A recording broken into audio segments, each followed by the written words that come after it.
right, so now that you have the template created, what do you do now?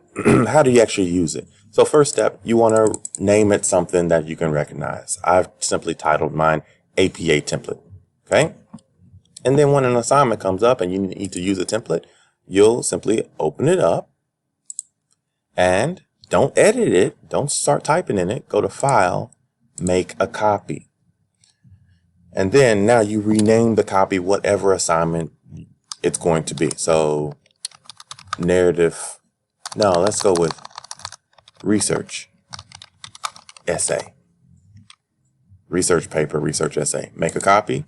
It's going to copy that formatting, copy everything, leaving the APA template intact.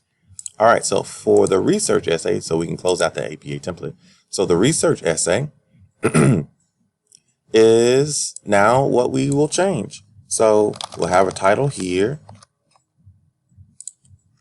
That's going to be capitalized. And then maybe we have a subtitle. Sounds very catchy. My name's the same. The university is the same. I would update the course number and the course name, update the instructor's name if necessary, and update the due date.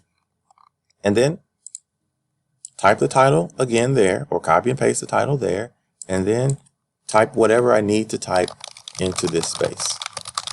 Okay. If I wanted to use section headings, I can do that. Type it there. If I wanted to add a new section heading, let's say for instance that one, I wanted that one to be a heading 1. I can do that. I can get rid of these. So you can change whatever you want to change. And boom, boom. Remember, we have the references on that last page, but because we added that page break, they're no longer on page 3. Now they're on page 4. The page break, again, keeps everything separate. The references separate from all that. So there is no overlap. So if you don't need your references section, then you delete it. Delete the page. Delete whatever you don't need and keep what you do. And there you go. Your own template made by your own hands. Congratulations.